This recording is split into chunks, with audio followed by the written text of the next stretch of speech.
A retired Navy SEAL was driving through a blinding snowstorm when a German shepherd stepped in front of his truck. The dog did not bark, did not run, and did not beg for food. It carried an empty metal bowl marked with the initials of the Navy SEAL's dead father. When Mason Reed followed the dog into the snow, he found a missing old veteran, a hidden letter, and a town secret buried for years. But why did his father's final promise depend on one bowl, one dog, and Mason's signature? Sometimes God does not erase our regret. He sends a faithful dog to lead us back before it is too late. Where are you watching from? If this story touches your heart, please hit like and subscribe to help us reach 1,000 subscribers. Snow did not fall over Brightwater that morning. It pressed down on it. It leaned against the birch trees, swallowed the road signs, softened the roofs of distant cabins, until the whole northern valley looked as if God had covered it with a white sheet and left something underneath unfinished. Mason Reed drove through it in his father's old dark green pickup, one hand on the wheel, the other resting near the sealed envelope on the passenger seat. He was 48 years old, tall and broad-shouldered, with the hard, steady build of a man who had spent more of his life outdoors than behind a desk. His skin was weathered and tan even in winter, his square face cut with strong lines that seemed made for silence.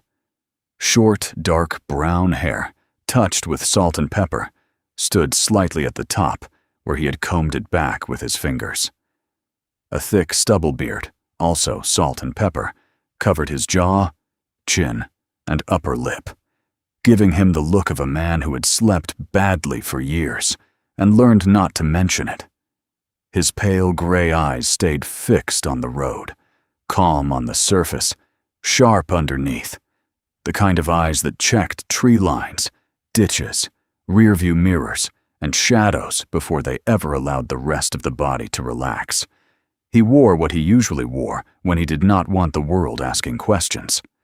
A green camouflage military-style shirt, long-sleeved but rolled near the elbows, buttoned up the front, 2 flap pockets on the chest, fitted close enough to show the practical strength of his frame.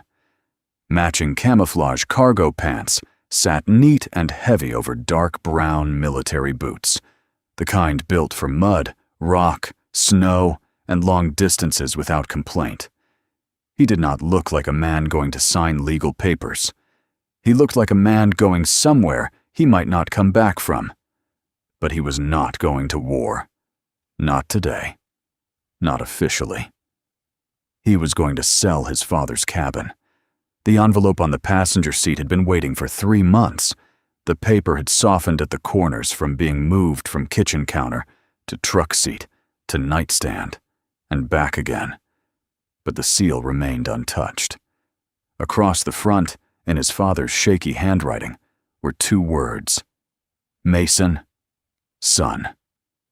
Thomas Reed had written them in the last weeks of his life, when his hands had begun to tremble and his breath had become a thing he had to negotiate with. Mason told himself he had not opened it because there had been too much to handle. Funeral arrangements, hospital bills, frozen pipes at the cabin, phone calls from a lawyer named Avery Cole, who spoke in a soft voice and used phrases like estate clarity and practical resolution. That was the lie Mason preferred.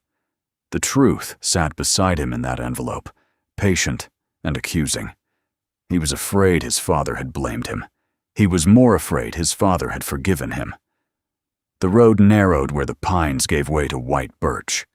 Beyond the trees, Lake Brightwater lay half hidden under blowing snow, its frozen surface a dull silver blur.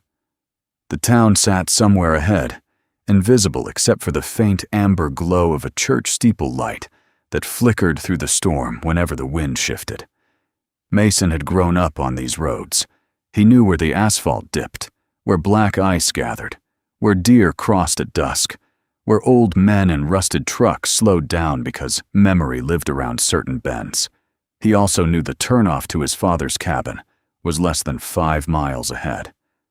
After today, if he signed the papers, it would no longer be his problem. No more broken roof. No more unpaid taxes. No more tools hanging exactly where Thomas had left them. No more smell of old coffee, gun oil, and wood smoke in a cabin too quiet to forgive anyone.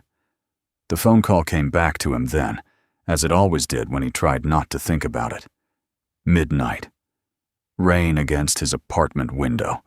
A number on the screen he knew better than he knew his own reflection. Dad. Mason had watched it ring. He had let it ring because he was tired. Tired of Thomas's half-sentences. Tired of apologies that died before they became words. Tired of the old man's pauses. Tired of the way his father could survive war and winter and loss but not say, "I need you." Mason had turned the phone face down. In the morning, the hospital called. He tightened his grip on the wheel until his knuckles whitened. "Not today," he muttered. The storm swallowed the words. Then something moved in the road. At first, Mason thought it was a branch blown loose from the birches. Then it stepped out fully from the left side of the tree line, broad-chested and dark against the white, and stood directly in front of the truck. Mason hit the brakes.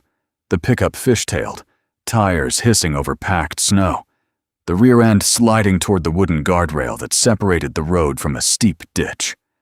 Mason corrected by instinct, shoulder muscles locking, jaw clenched, eyes measuring distance and angle the way they had learned to do before thought could interfere. The truck stopped with a violent shudder, barely 3 feet from the animal. A German shepherd stood in the road. Not a stray, not exactly. Too disciplined, too still. He was a male, around 6 years old, large and powerfully built, with a black and tan coat darkened by snowmelt and storm, a wide black saddle across his back, strong legs, and erect ears that cut sharply against the white air.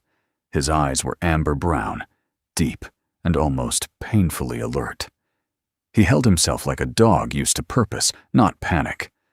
But what froze Mason more than the dog's sudden appearance was what he carried in his mouth. A dented metal bowl. The shepherd did not bark. He did not run. He simply stood in the middle of the road, snow collecting along his shoulders, breath puffing white around the old bowl clenched gently between his teeth. Mason stared through the windshield. "What are you doing, boy?" The dog's ears twitched at his voice, but he did not move away. Mason shifted into park and lowered the window. Wind forced its way inside, sharp enough to sting his eyes. "You trying to get yourself killed?" The shepherd stepped forward. One slow step, then another. He came to the driver's side, lifted his front paws onto the running board, and pushed his head through the open window. Up close, Mason saw ice crusted along the fur beneath his jaw. There was a strip of old brown leather around his neck with a small metal tag, scratched and dulled by age. The name was hard to read beneath frost, but Mason caught it when the dog turned slightly. Scout. The dog placed the bowl in Mason's lap. It was heavier than it looked. Military issue, old steel, dented along one rim. There was dried blood inside. Not much, just a thin brown smear near the bottom, and a folded scrap of paper gone soft from melted snow. Mason lifted the bowl with both hands, and the storm seemed to recede for one impossible second. Something had been engraved into the inner curve of the metal. TR. Never leave one hungry. Mason stopped breathing. The letters were worn, but he knew the hand that had carved them. Thomas Reed had marked everything he owned. Tools, ammo cans, fishing boxes, the underside of a kitchen chair that wobbled. Always the same hard, simple block letters, cut deeper at the first stroke, because Thomas had pressed too hard with the knife. T.R. Thomas Reed. Mason looked from the bowl to the dog. Scout's amber eyes did not beg. They accused no one. They waited.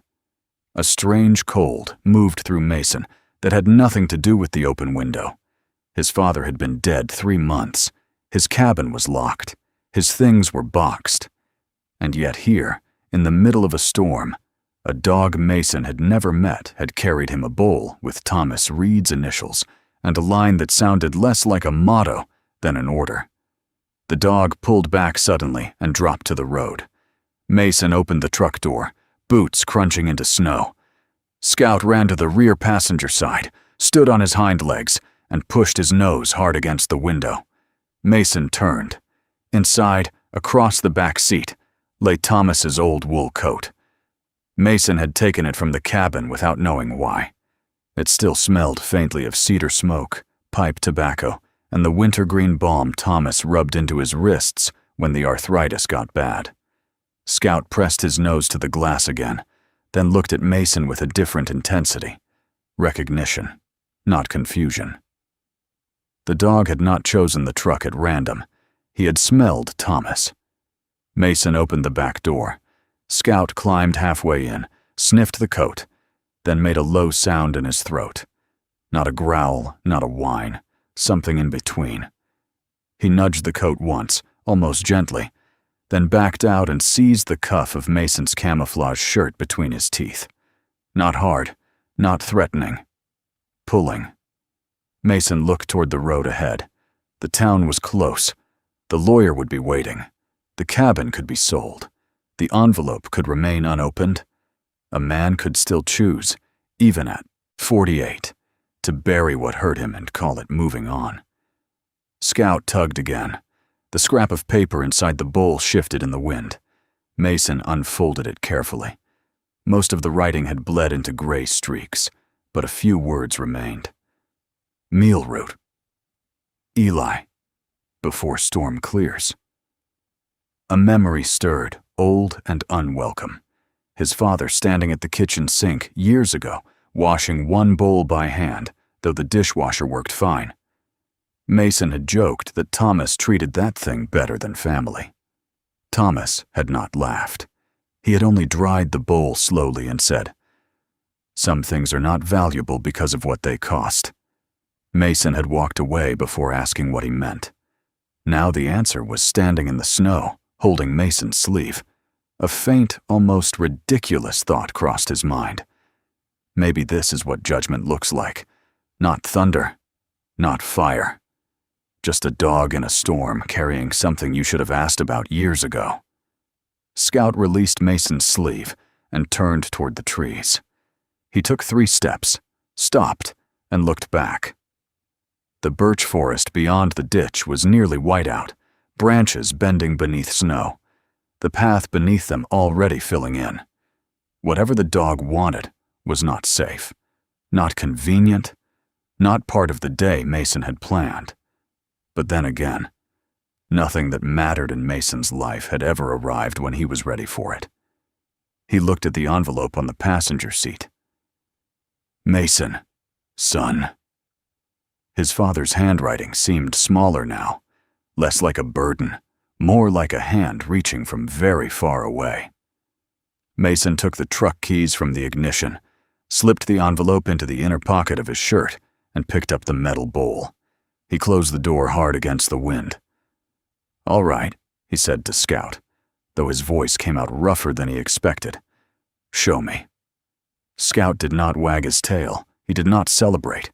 He simply turned and ran into the birches, sure-footed and urgent, vanishing and reappearing between sheets of blowing snow. Mason followed. The storm struck him full in the face the moment he stepped off the road. Snow filled the tracks behind him almost as quickly as he made them. The pickup disappeared into the white after only a few yards, along with the road, the lawyer, the sale papers, and the life Mason had been trying to choose because it required no courage. Ahead, Scout paused once at the edge of the forest. The dog looked back, the old leather collar dark against his thick fur, amber eyes fixed on Mason, as if making sure the man had not changed his mind. Mason tightened his grip around the dented bowl. He did not know yet that the empty bowl was leading him to a missing old man. He did not know it would lead him to hidden letters, a forged medical order, a private ambulance, and a woman who used kindness like a knife. He did not know the signature he had been ready to place on a sale agreement could erase the last promise his father had ever tried to keep. All Mason knew was that a dog had stepped out of the storm, carrying Thomas Reed's name. And for the first time since the night he let his father's call go unanswered, Mason Reed didn't drive away. Scout did not take Mason along the main road.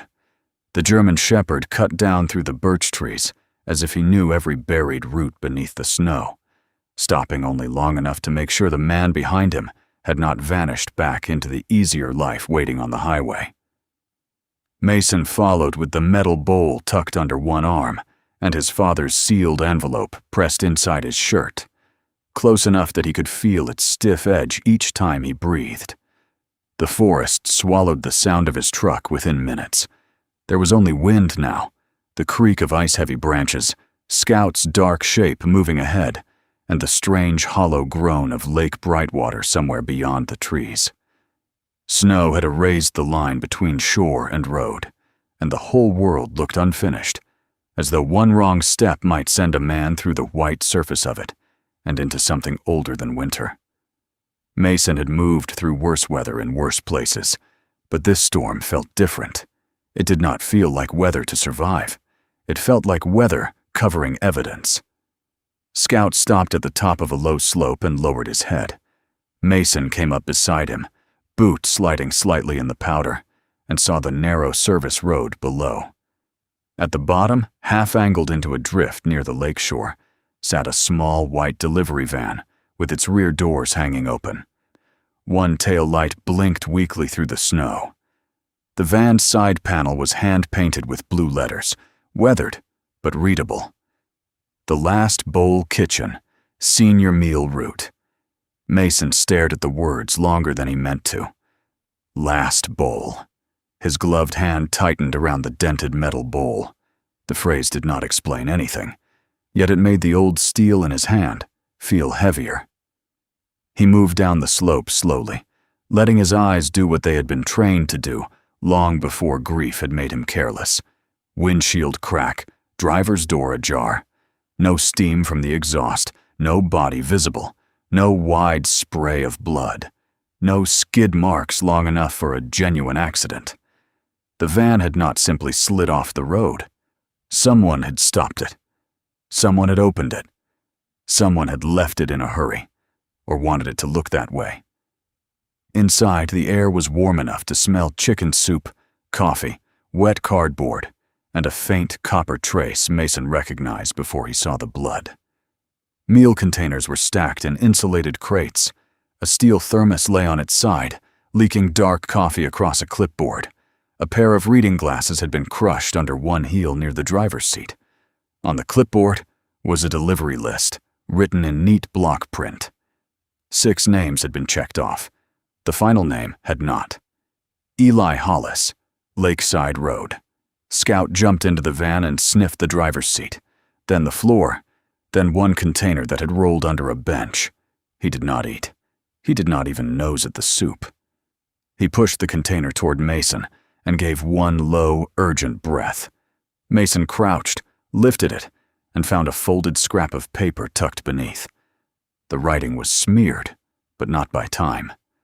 By wet fingers. By someone writing fast while hurt. Do not trust medical transport. They're taking Eli before the storm clears. Mason read it once, then again. The storm pressed against the van's open doors, rattling them like hands trying to get in. The note did not feel like a warning meant for anyone. It felt like a warning left by a man who knew he might not be able to give another. Mason turned it over. No signature, only a smear of blood where the writer's thumb had dragged across the bottom edge. Scout stood rigid, staring past Mason toward the bend in the service road. The sound came a moment later. Engines. 2 sets of headlights pushed through the snow. One belonged to a county patrol SUV, blue light dark for now but mounted on the roof. The other belonged to a private medical transport van, white with a green cross logo and clean tires that looked wrong on that road, too deliberate, too freshly placed in the storm. Mason stepped out of the meal van and positioned himself where he could see both vehicles, the bowl still in his left hand.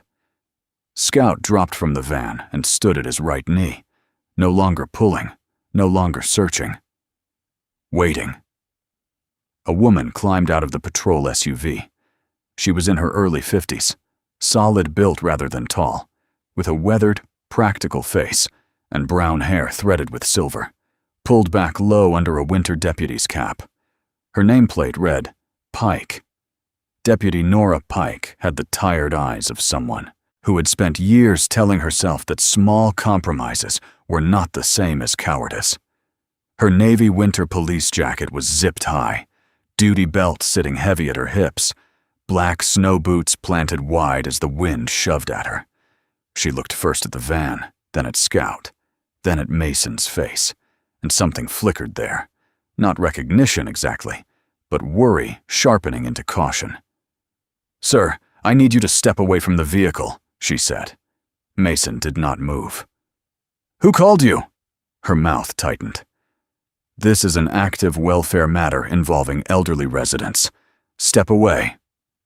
The medical transport door opened before Mason could answer. A man in his early 40s stepped down, tall but thin, in the way of a man who had been losing sleep and hiding it badly. His name patch read, Klein. Tommy Klein wore a pale gray medical transport jacket over a dark hoodie, black cargo pants, and boots with wet black mud dried along the outer soles. His light brown hair was flattened under a knit cap, his jaw covered in uneven stubble. He carried himself like someone trying to appear professional, while his conscience tugged at the back of his collar. "We received instructions to check on Eli and Ruth Hollis," Tommy said too quickly. "Weather risk. Senior safety protocol." Scout's reaction changed the air. The dog did not bark at Nora. He did not lunge at the vehicles. He turned his head slowly toward Tommy's left sleeve and let out a low growl that seemed to come from the bottom of his chest. Mason followed the dog's gaze. There was a faint chemical smell on the man's sleeve beneath the antiseptic. Sweet, sharp, medicinal, and a streak of the same black mud on his cuff. Not road slush, not ordinary dirt. Mason had grown up around this lake. In winter, most mud froze hard, unless it came from the old spring-fed places near the far side of the water. Tommy noticed Mason looking and tucked his hand under his arm.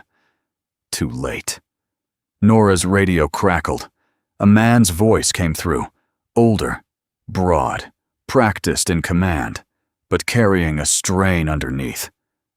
"Pike, keep the civilian back. We don't need outside interference. Storm's worsening. Clear the scene and let transport handle the Hollis matter." Nora pressed the radio button. "Sheriff Mercer, I have an abandoned meal vehicle and possible blood on scene." A pause, then colder. I said, "Let transport handle it." Mason looked at Nora. "You always take medical orders from a sheriff?" Her eyes cut toward him. For 1 second, he saw the answer before she buried it. Fear. Not of him. Not of the storm. Of a system she had lived inside too long to challenge without paying for it. Tommy stepped closer to the van. "Sir, really, we can take it from here." Scout moved between him and the open rear doors, not attacking, blocking. And then, as if the whole scene had only been a distraction from something more urgent, the dog's ears snapped toward the lake. He turned away from the van, away from Nora, away from Tommy, and stared at a small fishing shack almost buried near the shoreline. The shack leaned under snow, its windows covered in frost, its door sealed by drifted powder. Scout let out one sharp bark, only one, then bolted. Mason ran after him. Nora shouted behind him, but he did not stop. Scout reached the shack and began clawing at the bottom of the door, frantic now, in a way Mason had not seen on the road. The dog's paws scraped wood, then ice. Mason shoved his shoulder against the door. It held. He stepped back, kicked once near the latch, and the old frame cracked inward with a sound like a rifle shot. Cold air spilled out, deeper than the storm outside. Inside, curled against the back wall beneath a torn gray blanket, was an elderly woman. For a heartbeat, Mason thought she was dead. Then Scout pushed past him, pressed his nose against her cheek, and the woman's lips trembled. She was small and frail, around 79, with fine white hair slipping loose from a bun, and skin so pale the blue veins at her temples looked painted on. Her coat was navy wool, old but carefully mended, the kind a woman kept wearing because it had belonged to a life in which things were repaired instead of discarded. A pale blue scarf was clutched in one hand, knotted so tightly Mason had to loosen her fingers one by one. Even half frozen, her face held the remnants of a schoolteacher's dignity, discipline, gentleness, and a stubborn refusal to be made foolish by people who called cruelty procedure. Nora reached the doorway and stopped breathing. Ruth. The woman's eyelids fluttered. Scout whined once, soft and broken, then licked the back of her hand. Mason stripped off his outer wool overshirt from beneath his camo layer and wrapped it around her shoulders, then rubbed warmth back into her hands with controlled urgency. "Mrs. Hollis," he said, keeping his voice low. "Can you hear me?" Her eyes opened slowly. They were gray, clouded by cold, but not confusion. She looked first at Scout, and relief passed across her face like light under a door. Then she looked at Mason. For a moment, her expression changed completely. The storm, the shack, the fear, all of it fell away, and she looked at him as if she were seeing a ghost who had aged into another man's body. "Thomas," she whispered. Mason felt the name hit him harder than it should have. "No," he said. "Mason. Mason Reed." Ruth's fingers closed around his wrist with surprising strength. Her gaze moved over his face, the square jaw, the pale eyes, the salt and pepper stubble, and grief softened into recognition. "His boy," she breathed. Outside, Tommy called something about hypothermia protocol. Nora did not answer him. She stepped closer, conflicted, her gloved hands hovering as if she wanted to help, but was afraid of touching the truth too directly. Mason saw it then. Ruth had not been dumped into the shack. Her boots were snow-packed, her coat torn at the sleeve, one knee bruised where she had fallen. She had run. An old woman had dragged herself through a storm to avoid the people claiming they had come to protect her. Mason leaned closer. "Where is Eli?" Ruth's eyes filled, but she forced the words out. "They took him," said he was too confused to object. Said by morning it would all be legal. She swallowed, each breath hurting. "I heard them say your name." Mason went still. "My name?" She nodded. Her cold fingers tightened around his wrist. "They said they only needed Mason Reed to sign. Then the road would close. The kitchen would be gone. Eli would be gone." Her voice cracked, not from age alone, but from the terror of having remembered something no one wanted her to remember. "Your father tried to stop it. He tried before he died." The wind struck the broken doorway and lifted snow across the floor. Scout stood over Ruth now, body angled toward the entrance, watching Tommy and the road beyond him. Mason looked from the dog to Nora, then down at the dented bowl still in his hand. The old engraved letters seemed darker in the weak light. "TR, never leave one hungry." Ruth pulled him closer, her eyes suddenly clear with the force of a woman who knew she had one chance to be believed. "They have Eli," she whispered, "and they need your signature to bury your father with him." Mason did not take Ruth Hollis back to the road. He did not trust the medical transport van, did not trust Tommy Klein's rehearsed concern, and did not trust the silence in Deputy Nora Pike's face when Sheriff Mercer ordered her to let someone else handle it. Instead, with Nora following in her patrol SUV and Scout pacing anxiously in the truck bed. Mason drove Ruth through the white blur of Lakeside Road toward the place printed on the abandoned meal van, the Last Bowl Kitchen. Ruth sat beside him wrapped in his overshirt and an emergency blanket Nora had finally handed over without a word. She was still shivering, but her eyes stayed open. That mattered. Mason had seen men in worse places survive because they refused to close their eyes. Ruth's thin fingers rested around the edge of the dented metal bowl as if it were not cold steel, but the wrist of someone she loved. Every few minutes, she looked down at the old engraving, and each time grief crossed her face with the quiet discipline of a woman who had spent a lifetime teaching children not to cry in front of bullies. Eli always said Scout would know what to do, she whispered once. Mason kept his eyes on the road. Dogs don't usually run meal routes. Ruth gave a faint breath that might have been a laugh if she had been warmer. Scout doesn't run routes. He remembers people. The Last Bowl Kitchen appeared at the edge of the lake like a cabin someone had built out of stubbornness. It was a low, old wooden building with a sagging porch, a hand-painted sign, and windows glowing dim yellow through the storm. Snow piled on the roof until the gutters bent under the weight. Icicles hung from the eaves like dull teeth. Behind it, Lake Brightwater vanished into white, and beyond the lake, the black line of pine trees rose and disappeared in blowing snow. Mason parked close to the porch and scanned the place before opening his door. No fresh tire tracks except the meal van's old route marks, no smoke from the chimney, no movement behind the windows.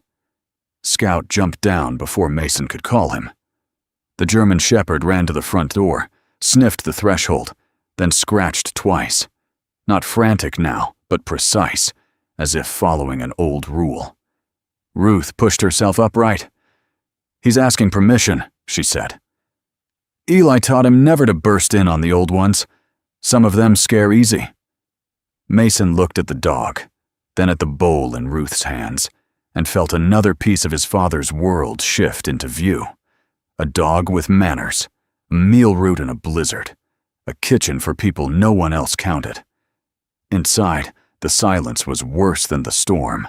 It was the kind of silence that came after people had been expected and did not arrive. The room smelled faintly of soup, wood smoke, old coffee, and lemon cleaner.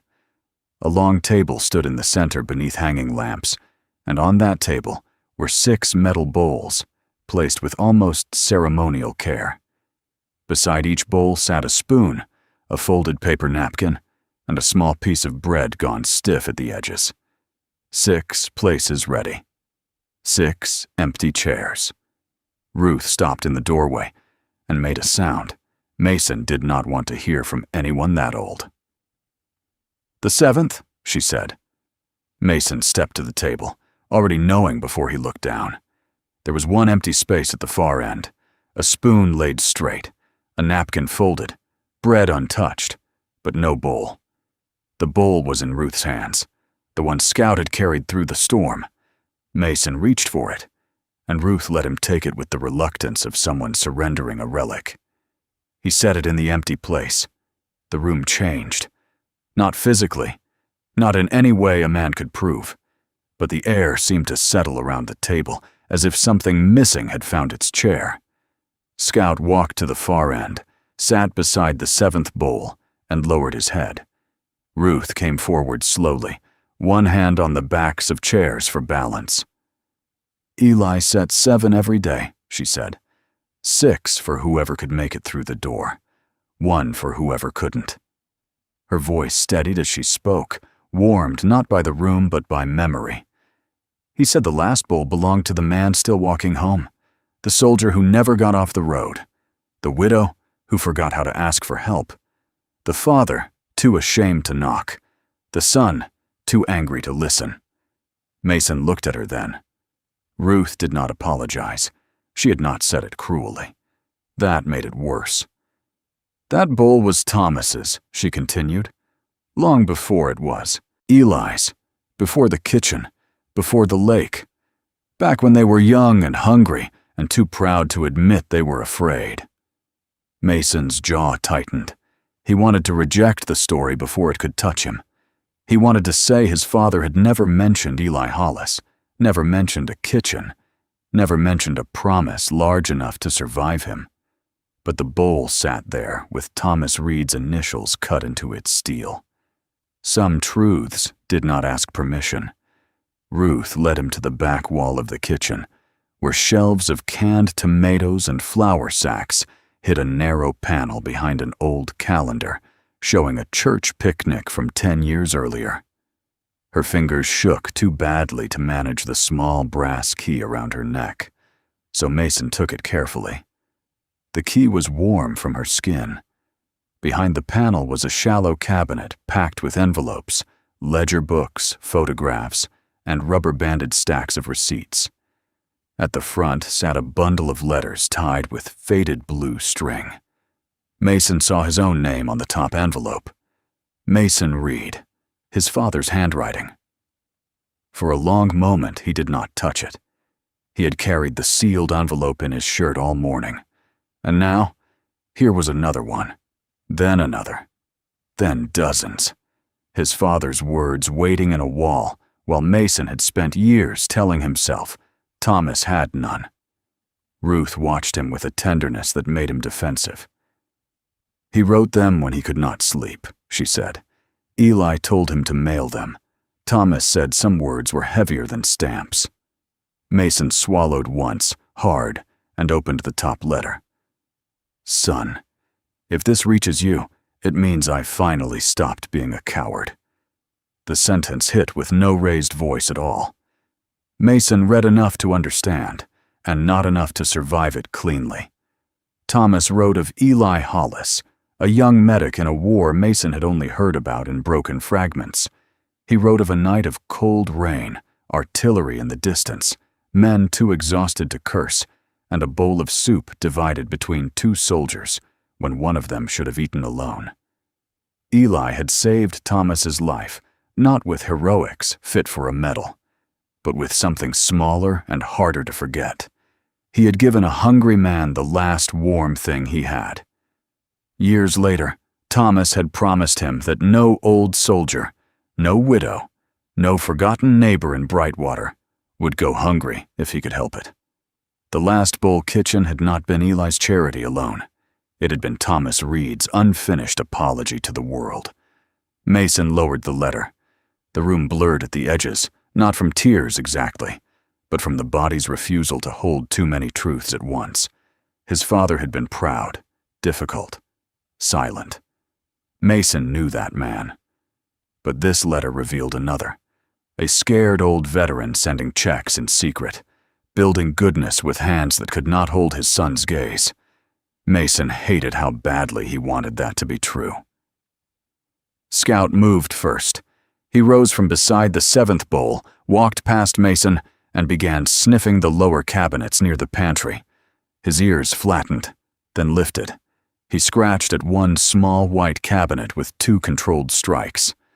Mason opened it and found ordinary things at first. Bandages, cough syrup, a tin of aspirin, spare reading glasses. Then Scout pushed his nose past Mason's wrist and nudged a brown prescription bottle from the back corner. It rolled across the floor and stopped against Ruth's shoe.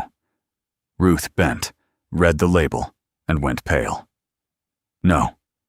Mason picked it up. The name on the bottle was Eli Hollis. The medication was unfamiliar, but the dosage was not subtle. What is it? A sedative, Ruth whispered. Strong one. Eli doesn't take anything like that. He won't even take sleeping pills. Says old men need to keep one eye open because the world keeps misplacing them. Mason took out his phone. The signal flickered, dropped, returned as one weak bar. Who's his doctor? Dr. Helen Greer, Ruth said. She knows Eli's mind better than anyone in this town, Mason called. The line crackled 3 times before a woman answered with the clipped impatience of someone who had been interrupted while doing something important. Dr. Helen Greer was 70 years old, a semi-retired family physician Mason had seen once years ago at a veterans fundraiser. A small, quick-moving woman with cropped white hair, wire-rimmed glasses, and gray-blue eyes that seemed able to diagnose lies as easily as pneumonia. Her voice carried that same exactness now, dry and steady. If this is about storm closures, I am not the weather service. This is Mason Reed. I'm with Ruth Hollis at the Last Bowl Kitchen. We found a sedative prescribed to Eli under your name. The line went quiet. Mason read the label. Dr. Greer did not speak for several seconds. When she did, all the dryness had left her voice. I never prescribed that. Not to Eli. Not at that dosage. Listen carefully, Mr. Reed. If someone gave him that, and he is elderly, cold, frightened, or dehydrated, his window for clear speech may be short. He may be awake and still unable to defend himself. Ruth gripped the counter. Mason looked toward Scout. The dog had gone to the front door. He was lying there now, not resting, not calm. His head was up, ears pointed toward the road across the lake, eyes fixed on something no human in the room could yet hear. Dr. Greer spoke again, lower. Where is Eli? Mason watched Scout rise before any sound reached him. The shepherd's body tightened, and he gave one low bark toward the dark road beyond the windows. I don't know, Mason said, but Scout does. Before he stepped away from the cabinet, Ruth caught his sleeve. Her hand was still cold, but her grip had changed. It was no longer desperate. It was deliberate. She looked at Mason with the same terrible clarity she had shown in the fishing shack. If you find Eli, she said, don't ask him what Vivian did first. Mason frowned. Who is Vivian? Ruth's eyes moved to the bundle of Thomas Reed's letters, still open in Mason's hand, then to the 7th bowl on the table. Ask him what your father hid from you. Scout barked once more at the door. The storm outside answered by pressing harder against the windows, as if the whole white world wanted to keep that question buried a little longer. The first thing Vivian Crow brought into the Last Bowl Kitchen was warmth. Not real warmth. Not the kind that came from soup, firewood, or a hand held around another person's trembling fingers, but the polished imitation of it. She entered while the storm hammered the windows, and Scout stood rigid at the front door, his black and tan coat bristling along the spine. Behind Vivian came Sheriff Dale Mercer, and a narrow-shouldered attorney carrying a leather folder against his chest, as if it contained scripture. Vivian was 58, tall in a controlled way, with a slim figure wrapped in a long ivory wool coat that somehow held no snow on the shoulders. Her ash-blonde hair was cut in a smooth bob beneath a pale fur-trimmed hood, her skin carefully kept, her smile soft enough to look charitable from a distance and cold enough to empty a room up close. Her eyes were blue, clear and unhurried. They did not scan for danger the way Mason's did. They scanned for weakness. Sheriff Mercer filled the doorway behind her like an old piece of town furniture too heavy to move. 60 years old, broad in the belly and shoulders, red-faced from the cold, with short silver hair, a thick gray mustache, and a brown sheriff's winter jacket stretched over a tan uniform shirt. His star badge sat bright on his chest, but his eyes avoided Ruth before they ever reached Mason. The attorney, a younger man in his 30s named Paul Voss, had pale skin, dark hair combed too neatly, and the careful expression of someone paid not to believe what he saw unless it was stamped and notarized. Vivian looked around the room at the long table, the 7 bowls, the bread gone hard beside each spoon, and gave a small sigh.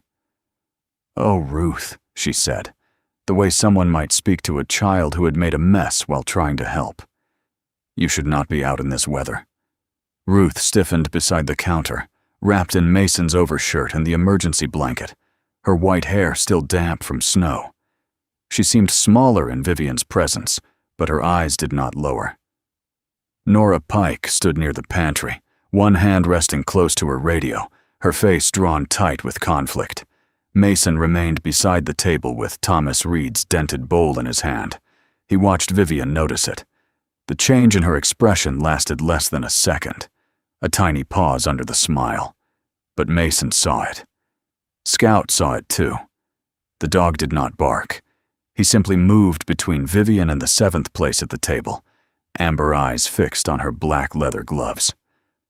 "This place has meant a great deal to Brightwater," Vivian continued, her voice gentle and practiced. "No one disputes that.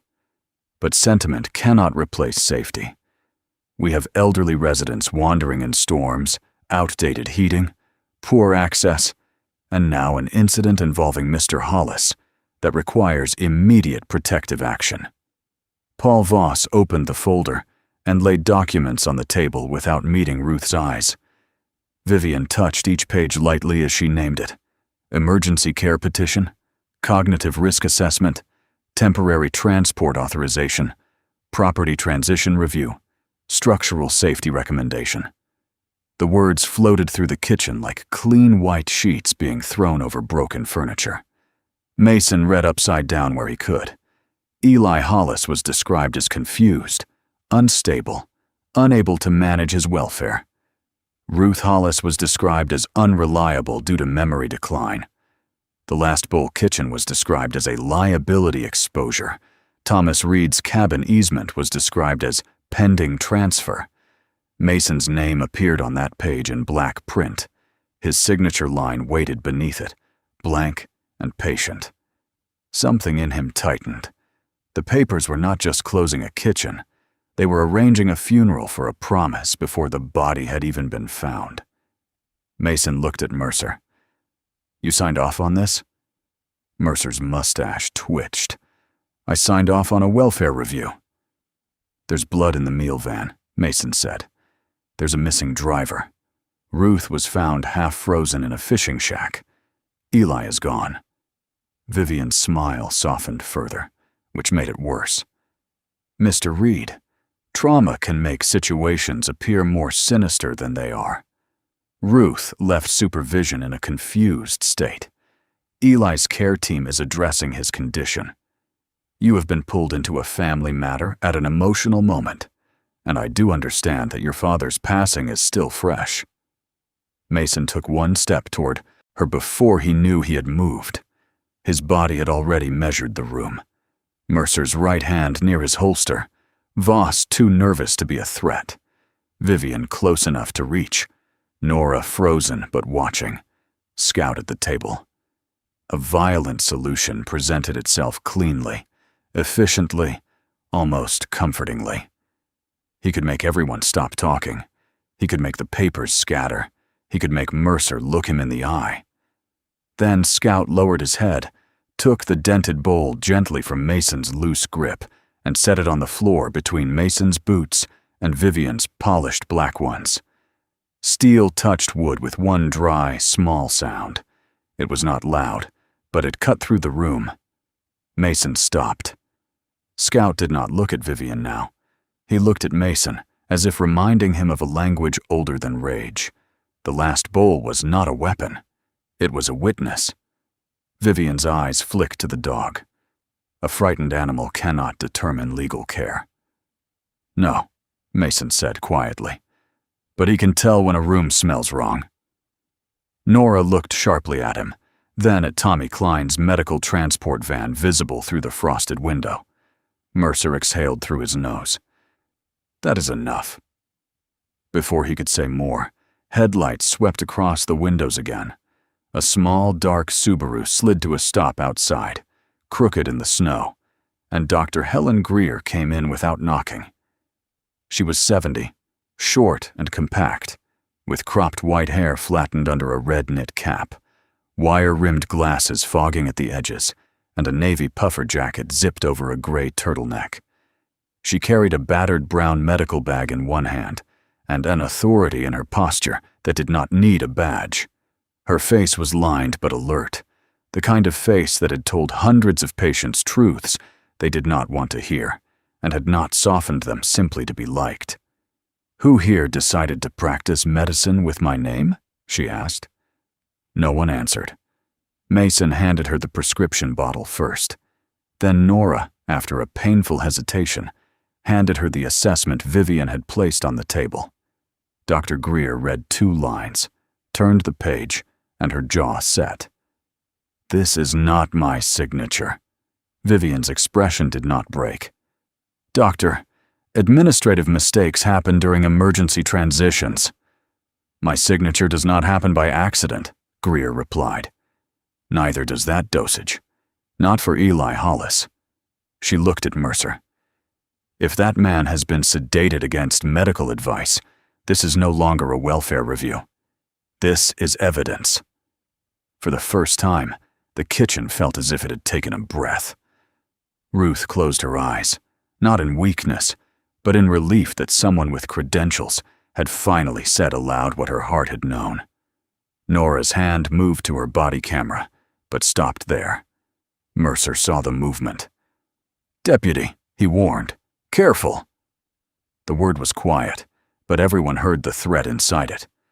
Vivian turned toward Mason again, choosing him because she understood anger better than she understood loyalty. "Your father was a practical man," she said. "He knew when old structures had served their time. Selling that cabin is not betrayal. It is modernization. It allows Brightwater to grow." Mason's pale gray eyes stayed on her. "Do not use my father to sell me a lie." Vivian tilted her head with a trace of pity.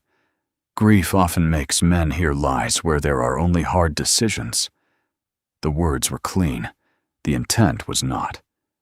Mason felt the old heat rise again, but this time he did not move. He looked down at Scout, at the 7th bowl, at the letters still open on the counter. His father had failed in ways that hurt. But Thomas Reed had also tried, quietly, awkwardly, secretly, to leave food on a table for people who might otherwise disappear. Vivian was not only stealing land, she was stealing the language of mercy and teaching it to bury the weak.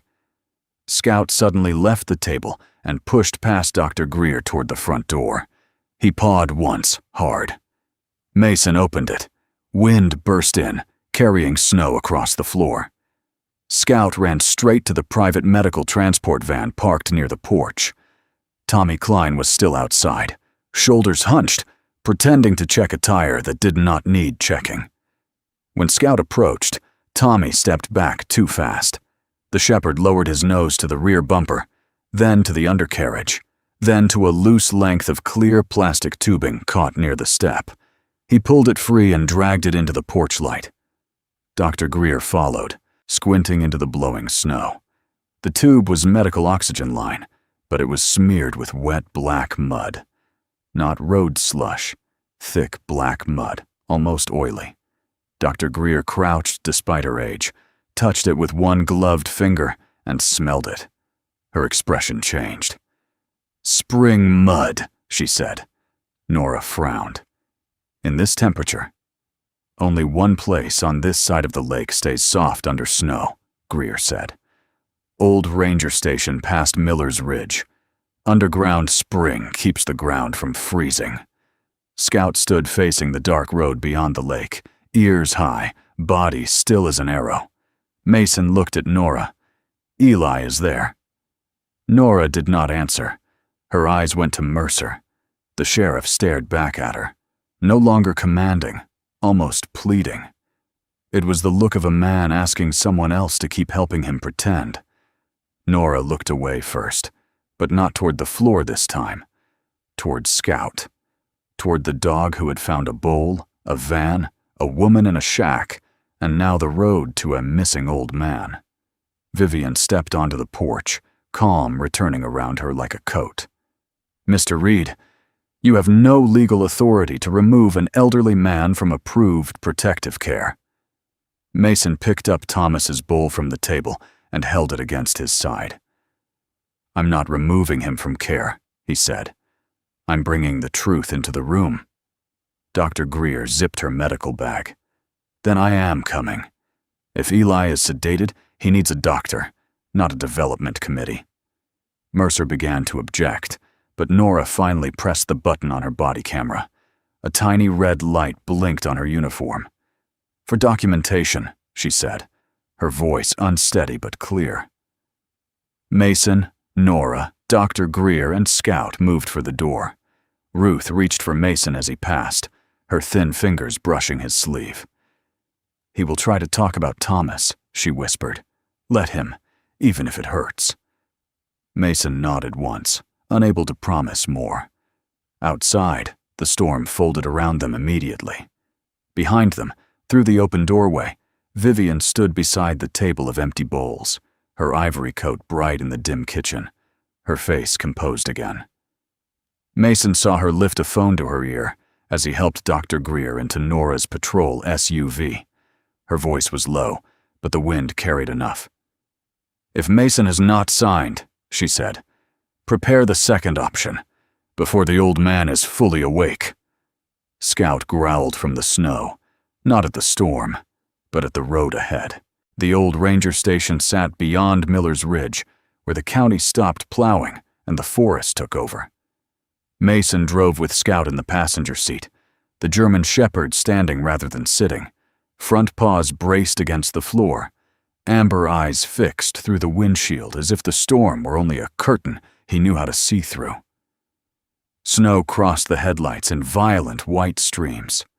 The road beneath the tires had nearly disappeared, but now and then Mason caught the faint line of tracks ahead. Medical transport tires, heavier than Nora's patrol SUV, cutting toward the ridge before the wind softened them. Behind him, Nora followed without siren or blue lights.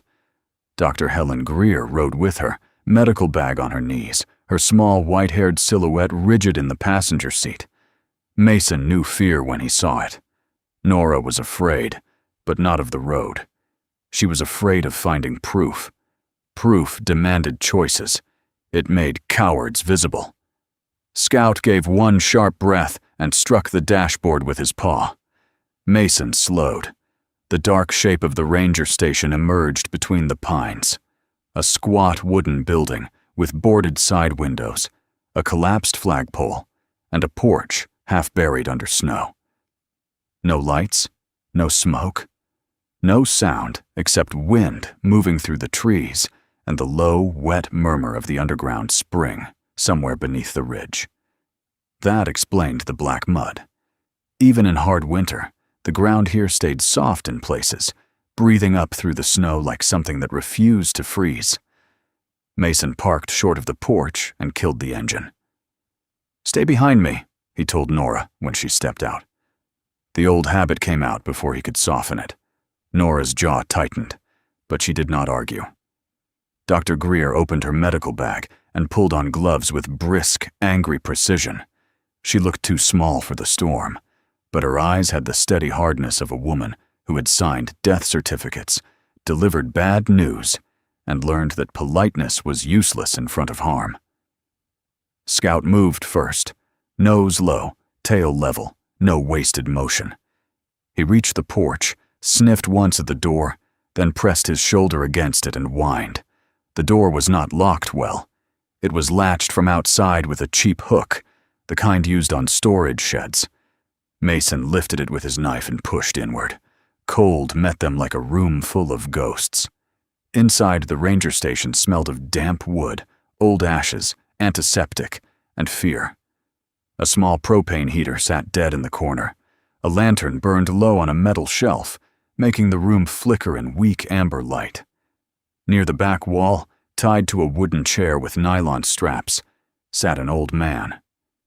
Eli Hollis was 84, tall once, but folded now by age, his narrow shoulders wrapped in a brown wool cardigan over a gray thermal shirt. His face was long and deeply lined, with a white beard trimmed close, but uneven, as if he'd still tried to keep dignity even when his hands shook. Thin white hair lay damp against his skull. His skin had the pale, waxy look of someone drugged and chilled, but his eyes, faded blue, watery, stubborn, were still awake behind the fog. Beside him sat a canvas satchel, 3 small metal bowls stacked on a crate, and an old tape recorder with a cracked plastic casing. Scout crossed the room before anyone else could move. The dog did not bark. He pressed his broad head against Eli's knee and stayed there, trembling once through the shoulders. Eli's bound hand shifted. His fingers found the dog's ear with the slow tenderness of a man touching the last familiar thing left in the world. "Scout," Eli whispered. "Good boy." His gaze lifted, unfocused at first, then sharpened on Mason's face. For a moment, the old man seemed to look through him and past him into another decade. "Thomas?" Mason's throat tightened. Mason. His son. Eli's mouth moved, almost a smile, almost grief. "He found you." Mason cut the straps with controlled hands. The nylon came away too easily. This had not been a kidnapping done by violent men in a hurry. It had been done by people who expected paperwork to excuse the rope.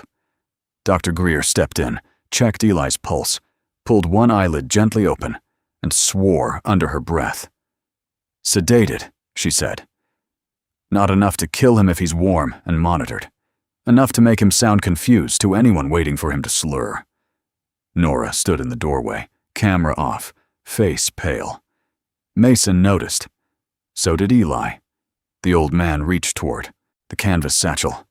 Mason handed it to him, but Eli pushed it back. "For you." His voice dragged at the edges. "Ledger. Names. Thomas's checks. Vivian's transfers. People moved out of county. Some alive. Some." He closed his eyes, fighting the drug. "Some never found their way back." Mason opened the satchel. Inside was a leather ledger, thick with folded receipts and handwritten names.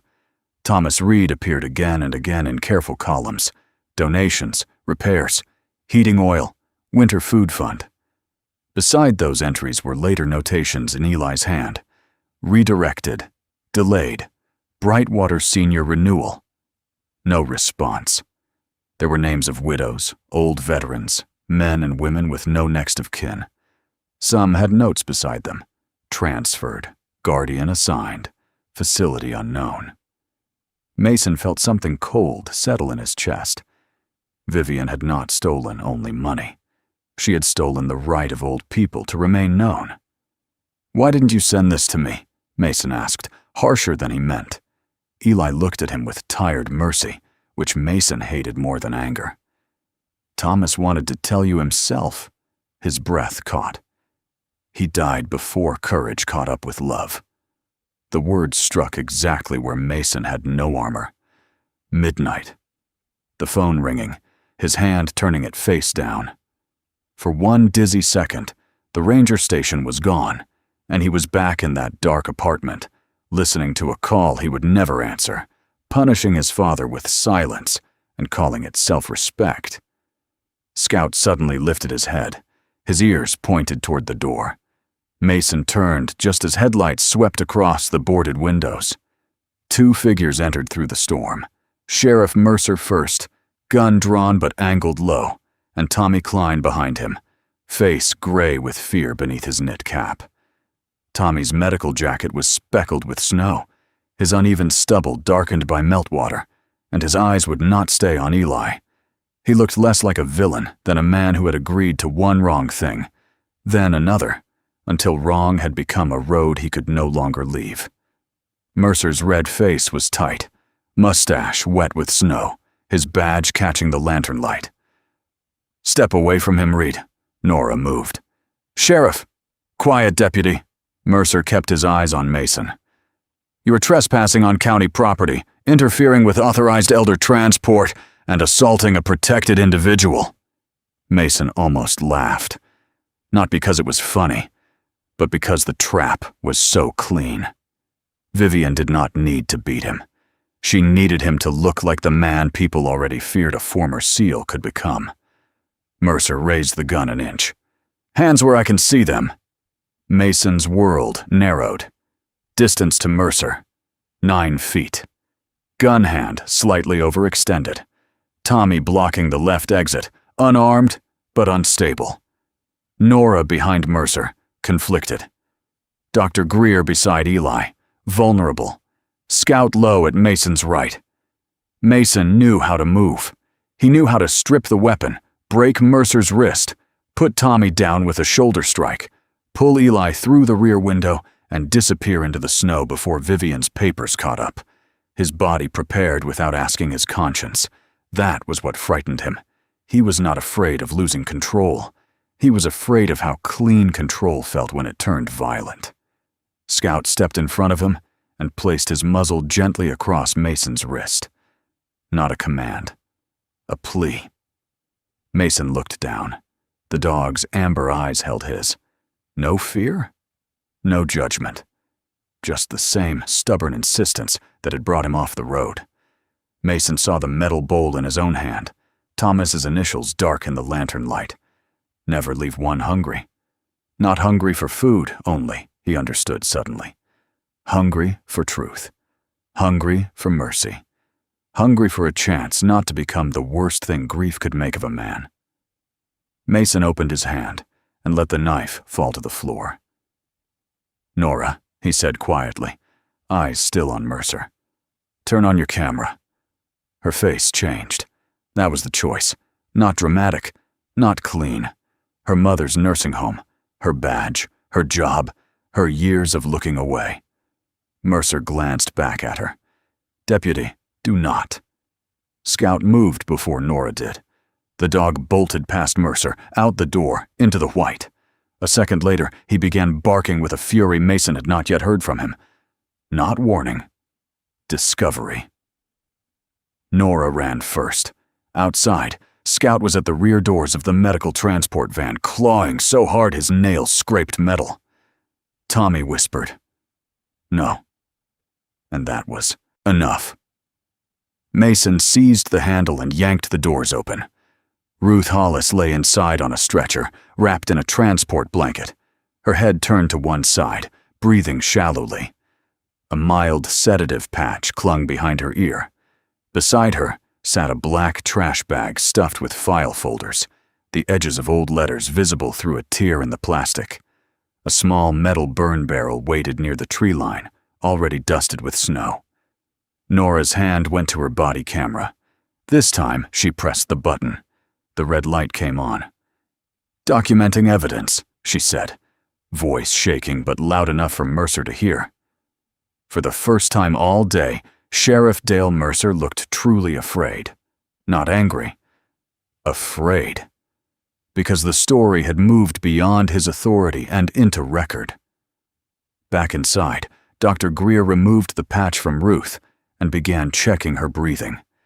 Mason returned to Eli's side with the dented bowl in his hand. The old man's eyes had cleared just enough to see it. Eli lifted one trembling finger and pointed to the bottom of the bowl. "Thomas," he whispered, each word costing him. He knew he might fail to say it.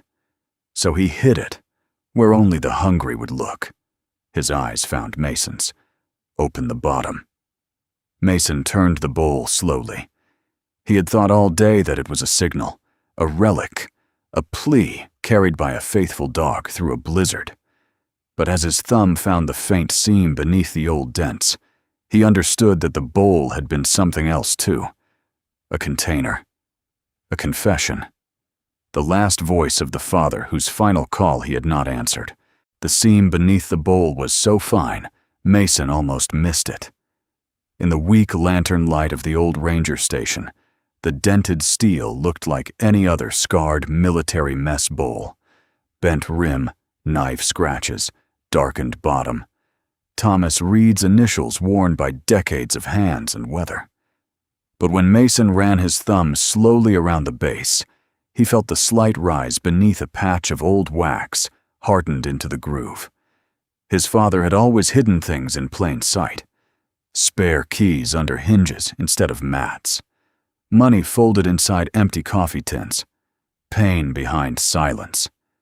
Mason set the bowl on a crate, took out his knife, and worked the wax loose with careful pressure. He did not know why his hands were steady. Maybe training. Maybe shock. Maybe because some part of him understood that if he shook now, Thomas Reed's last words might stay buried forever. The hidden plate lifted with a soft metallic click. Inside, wrapped in oil paper, lay a mini cassette tape and a folded note so small it looked almost ashamed of itself.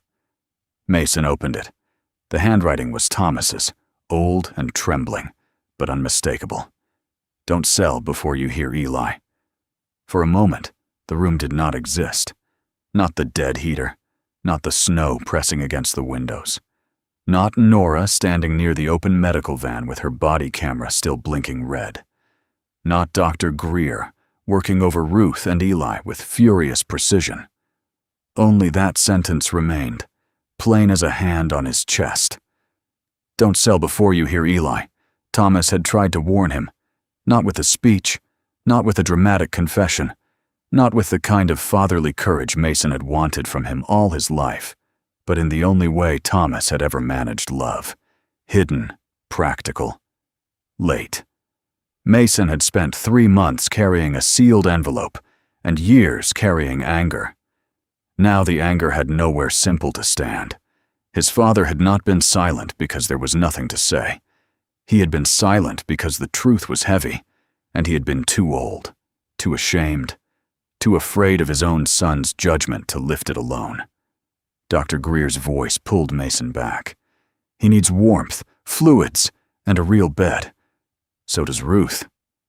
Eli sat slumped but conscious, a blanket around his shoulders, his faded blue eyes clearer than they had been minutes ago. Ruth lay on the stretcher in the rear of the medical transport van, breathing more evenly after Greer removed the sedative patch. Nora had taken photographs of the patch, the straps, the transport forms, the bag of files, and Mercer's drawn weapon before the sheriff could fully collect himself. Mercer stood apart now, red-faced and silent, no longer pointing his gun, his authority draining away with every recorded second. Tommy Klein hovered near the van, pale and shaken, looking like a man who had finally seen the shape of what his fear had helped build. Mason wanted to play the tape immediately. He wanted to hear Thomas's voice so badly that it hurt. But Eli's breathing was shallow. Ruth was still drugged, and evidence mattered more than pain. That was the lesson Scout had forced into his hand, again and again. Follow the truth. Do not feed the rage. They moved back to the Last Bowl kitchen slowly, one vehicle at a time through the storm. Dr. Greer rode with Eli and Ruth, refusing to let Tommy drive. Nora drove the transport herself, while Mason followed in his father's pickup. Scout beside him, the bowl and cassette on the seat between them. The dog did not sleep. He sat upright, ears alert, occasionally lowering his nose to the bowl as if guarding not metal, but a heartbeat. At the kitchen, Dr. Greer turned the dining room into a makeshift clinic. She checked Eli's blood pressure, documented his pupils, photographed the marks on his wrists, bagged the prescription bottle, and wrote notes in a small black medical pad with handwriting as sharp as her voice. Nora uploaded photos and body camera clips through a weak connection, sending packets of evidence whenever one bar of service appeared. "State police got part of it," she said, standing near the window with her phone held high. "But the Ridge Road is closing. Dispatch says they may not reach us fast." Mercer sat in one corner under Nora's order, his service pistol locked in her cruiser. He looked diminished without it, not innocent. Smaller. Mason finally took out the sealed envelope he had carried all day, the one addressed Mason, son. It felt less like a weapon now, and more like a wound dressing he had refused to unwrap. He slid his finger beneath the flap. Inside was not the long confession he had feared. No pages of accusation, no grand speech, only one sheet, folded once. "Mason, if you still hate me, I understand. But please, do not sell that place before you know who is still eating because of our promise." The words blurred before he could stop them. Our promise. Not my promise. Not Eli's promise. Our promise. Thomas had written Mason into a responsibility before Mason had known it existed. That should have made him angry. Instead, it made him feel like a son again in the worst and most holy way. Too late to answer the call, but perhaps not too late to answer the meaning of it. Scout rose suddenly. He walked to the back door of the kitchen, scratched once, then looked at Mason. Mason wiped his eyes with the heel of his hand and stood. What now? Scout scratched again, harder. Ruth, still weak on the stretcher, turned her head. "The machine shed," she murmured. "Nate." Mason froze. "Who's Nate?" Eli answered, voice thin but urgent. "Driver." Left the note. Scout was already pushing through the door when Mason opened it. The dog crossed the snowy yard behind the kitchen, past stacked firewood and a broken snowblower, to a low shed half hidden behind pines. The door was locked from the outside with a chain. Mason broke it with the bolt cutters Nora found in the pantry. Inside, beneath the smell of diesel, rust, and old hay, a man groaned. Nate Barlow lay on the cold floor beside a tractor, his wrists bound with packing tape, one hand wrapped in a blood-soaked rag. He was 63, short and thick through the shoulders, with a wind-burned face, gray stubble, and thinning white hair crushed under a wool cap. He had the rough look of a man who had spent his life fixing engines, carrying boxes, and showing up early because no one noticed dependable people until they were gone. His brown work coat was torn at the sleeve, and one lens of his glasses was cracked. When Scout reached him, Nate gave a broken laugh that turned into a cough. "Took you long enough, boy." Mason cut him free. Nora crouched beside him, camera still recording. "Nate, who did this?" Nate swallowed, eyes flicking toward the kitchen, as if Vivian might hear through the storm. "Tommy didn't want to hurt me. Mercer looked the other way. Vivian gave the orders." He pulled a folded map from inside his coat with shaking fingers. "I heard her on the phone. Move Eli before the storm clears. We only need Mason Reed's signature. I wrote the warning in the van. Tried to get Ruth out. Didn't get far." Mason opened the map across the tractor hood. It showed the lake road, the kitchen, the old cabin, and a narrow access easement marked in faded red. Thomas Reed's cabin did not merely sit near the Last Bowl kitchen. It controlled the winter road, the only legal route heavy vehicles could use when the lakeside path froze over. If Mason sold, Vivian's foundation would control access. Then the kitchen could be declared unreachable, unsafe, impractical. A liability, a transition, a practical choice, the language of murder without blood on the floor. Mason stared at the map until the red line seemed to burn through the paper. All day, he had thought he was being pulled into his father's unfinished business. Now he understood the uglier truth. He had been scheduled to finish Vivian's work for her. With one signature, he would not simply sell a cabin. He would close the road to every old man, widow, and forgotten soul who still came to the Seventh Bull. Nora's phone buzzed. Her face changed as she read. "Vivian's called an emergency town meeting at the hall. She's claiming Eli is unstable, Ruth is unreliable, you assaulted Mercer, and the kitchen has to be closed before morning." She looked toward the window. Through the storm, faint headlights had begun moving along the road toward town. "She's not waiting for state police." Back inside, Mason placed the cassette into Eli's cracked recorder. The machine clicked, hissed, then caught. The first sound was static. Then came a breath. Old, weak, familiar enough to break something in Mason before a single word formed. Thomas Reed's voice filled the kitchen. "Mason, if you are hearing this, it means that I let you believe the wrong thing for most of your life." The lights went out. For one long second, there was only darkness, the storm, and his father's unfinished sentence hanging in the room like a prayer no one had yet answered. Then headlights swept across the windows. One vehicle, then another. then many more.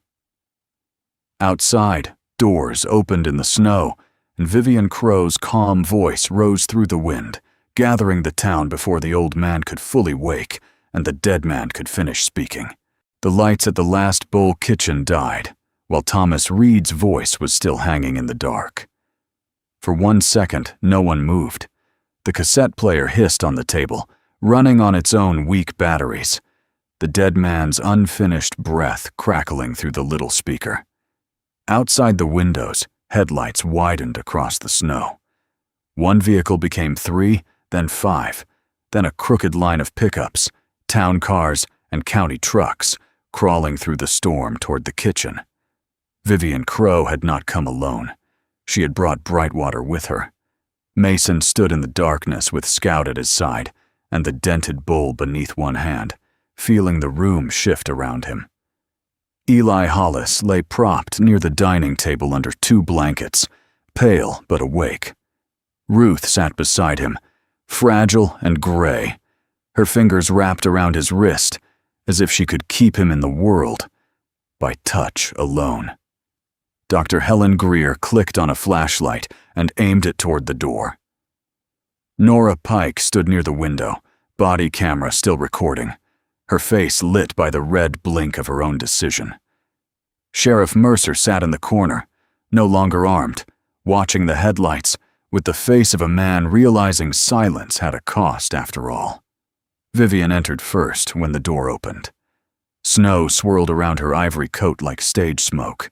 She looked composed, almost sorrowful, the way polished people look when they have already decided what version of grief will be useful. Behind her came townspeople bundled in winter coats, some confused, some frightened, some merely obedient to the urgent call she had made. "This is exactly what I feared," Vivian said, her voice carrying just enough tremble to sound humane. Power failure. A sedated, unstable elderly man. A distressed woman. A former military man escalating a private family matter. This building is no longer safe. Her words moved through the dark kitchen like a practiced prayer. The emergency meeting has been moved to town hall. It has backup power. We will settle this legally, in front of witnesses. Mason could have refused. Part of him wanted to. But Scout stepped forward, picked up Thomas's bowl gently in his mouth, and walked toward the door.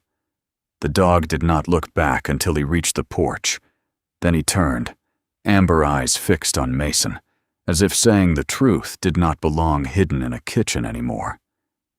Brightwater Town Hall glowed against the storm, like an old lantern someone had almost forgotten to refill. It was a 2-story brick building with a bell tower, a veteran's plaque by the entrance, and a generator grumbling behind the side wall. By the time Mason arrived, the meeting room was already filling. Elderly residents came wrapped in quilts and wool coats, some carried in by neighbors, some gripping walkers. One old man pushed in a wheelchair with a blanket over his knees. They were not there because Vivian had inspired them. They were there because the last Bull kitchen had once brought soup to their doors when family had not. Near the front sat Clara May Whitcomb, an 81-year-old widow with a narrow face, dark skin lined softly by age, and silver hair tucked beneath a purple knit hat. She held a cane in both hands, her back bent, but her eyes steady. Beside her was Henry Pruitt, a thin 76-year-old Vietnam veteran with a gray ponytail, sunken cheeks, and a faded army jacket buttoned wrong because his fingers shook. He kept looking at Eli as if afraid the old medic might disappear if he glanced away. Vivian stood at the front beneath the town seal, beside Paul Voss and a folding table covered with documents. She did not shout. She did not accuse wildly. That would have made her easier to hate. Instead, she spoke softly of liability, safety, proper care, transition planning, and the pain of making practical choices for vulnerable people. "No one here doubts Mr. Hollis has done good," she said, turning her sorrowful smile toward the crowd. "But goodness does not exempt a building from safety codes or an elderly man from cognitive decline. Mr. Reed's grief over his father has made him vulnerable to manipulation. We must protect everyone involved. Mason stood at the back, listening. Every word was clean. Every word was poison. Scout sat beside him with the bowl placed neatly between his paws. The dog's ears were upright, his body still, his amber eyes moving from Vivian to the elders in the room, as if guarding not a person now, but a table that was larger than any building. Then Thomas Reed's tape crackled from Mason's hand. The room quieted before Mason even stepped forward. He did not ask permission. He walked to the front, placed the dented bowl on Vivian's polished table, and set the little recorder beside it. "My father left this inside the bowl," Mason said. His voice was low, rough, but steady. "Before anyone votes, before anyone signs, before anyone calls mercy a liability, you're going to hear him finish." Vivian's smile thinned. "Mr. Reed, this is not the proper." "It is exactly proper," Dr. Greer cut in from her chair beside Eli. The 70-year-old doctor had her white hair tucked behind one ear, glasses low on her nose, medical notes in her lap. "Because I am prepared to testify that my signature was forged, that Eli Hollis was improperly sedated, and that Ruth Hollis was transported without informed consent." A murmur moved through the room. Nora stepped forward next, pale but upright. "And I have video documentation from the ranger station and the transport van." Sheriff Mercer closed his eyes. Mason pressed play. Static filled the hall. Then Thomas Reed's voice came through, old, thin, and unmistakably human. "Mason, if you are hearing this, it means I let you believe the wrong thing for most of your life. Eli Hollis did not fail me. I failed him first. I let shame turn me into a quiet man and called it strength. Eli fed me when I was hungry. He carried me when I was wounded. When we came home, I promised him no old soldier, no widow, no forgotten neighbor would be left without a place at the table if I had anything to say about it." The voice caught. Mason stared at the recorder, jaw tight, eyes burning. "I sent what I could. Not enough. Never enough. When I learned the money was being swallowed by people wearing kind faces, I tried to fight from a sick bed and discovered courage is harder when your body is old. I should have called you sooner. I did call. I do not know if you will forgive me for being late, son.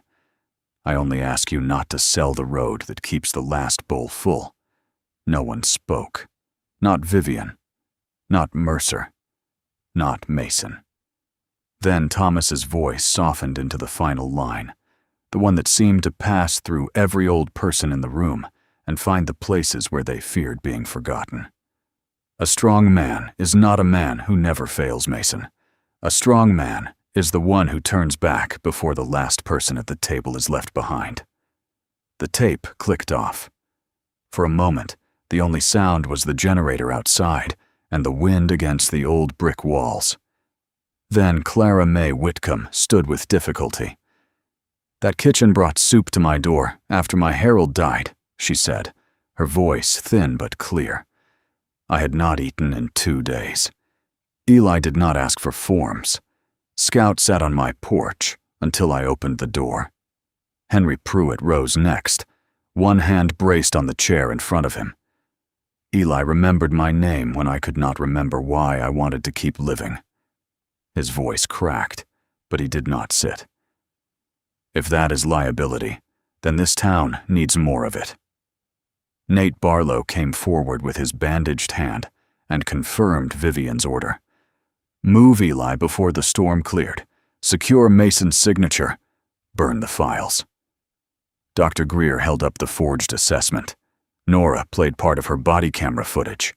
Mercer's weapon, Ruth in the transport van, the files in the black bag, Eli tied in the ranger station. Mason laid out the map showing Thomas Reed's cabin easement, the winter access road, the transfers from Thomas to the kitchen, and the redirected funds through Brightwater Senior Renewal. Evidence did what anger could not. It stood without shaking. Sheriff Mercer finally rose.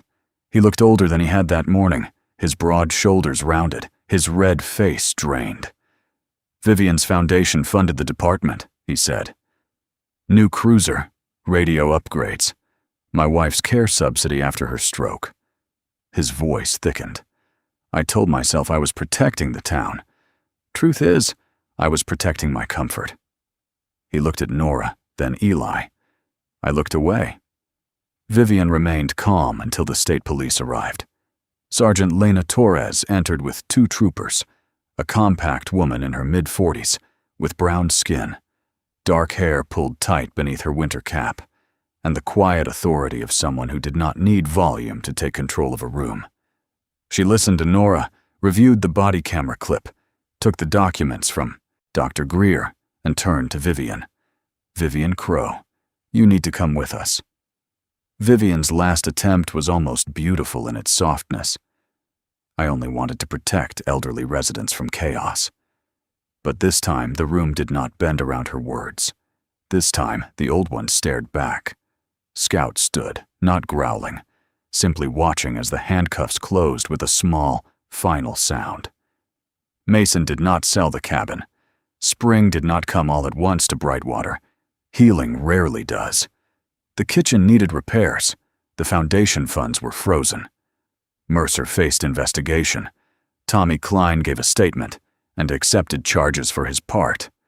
Nora kept her badge, but not her old silence. The state, the church, and neighbors helped restore the building, and Thomas Reed's cabin became a winter shelter for veterans, widows, and anyone with nowhere warm to go. The sign above the porch was changed by summer. The Reed Hollis table. Eli lived only a few more months. No miracle restored him to youth. No easy ending erased what Vivian had done. But he did not die alone. On his last morning, with sunlight resting on the repaired kitchen floor, he placed his hand on Scout's head. The German shepherd lay very still, ears low, eyes soft. "Good boy," Eli whispered. "Nobody missing from the table now." The final scene came with the first light snow of the next winter. Mason set 7 bowls on the long table. 6 had been cleaned until they shone. The 7th remained dented, scratched, and imperfect. Thomas Reed's initials still visible inside the steel. Scout lay by the door, watching the white road. Mason stood behind him, one hand resting on the last bowl. He could not answer the call he had missed. He could not reclaim the years silence had taken. But when the wind rose outside and the valley turned white again, Mason Reed no longer looked toward the road as something to escape down. He looked at it as something someone might need help crossing. God does not always heal the past by removing the wound. Sometimes he places an empty bowl in the snow, sends a faithful dog into the road, and gives a broken man one more chance to turn back. Sometimes God does not send miracles in the way we expect. He may not turn back the clock. He may not erase the pain, the missed phone call, the words left unsaid, or the years we spent carrying regret. But sometimes, in his quiet mercy, he sends a faithful dog into the road, an empty bowl in the snow, and one more chance for a wounded heart to turn back before it is too late. Mason Reed could not change the night he missed his father's final call. He could not undo the silence between them. But he could choose what to do with the promise his father left behind. And maybe that is one of life's greatest lessons. We may not be able to repair yesterday, but with God's help, we can still do something good today. In our own lives, there may be someone waiting for a call, a visit, a warm meal, a kind word, or simply someone willing to notice they are not okay. The miracle may not always be thunder from heaven. Sometimes the miracle is a neighbor who stops, a son who finally listens, a dog that refuses to give up, or a simple act of love offered at the right moment. If this story touched your heart, please share it with someone who needs to be reminded that it is never too late to turn back. Forgive and do what is right. Leave a comment and tell us who in your life deserves to be remembered today. And if you believe stories of loyalty, faith, second chances, and faithful dogs still matter, please subscribe to Seal Dog Tales. May God bless you, protect your family, comfort those who are lonely, and guide every wounded heart back toward love, forgiveness, and hope.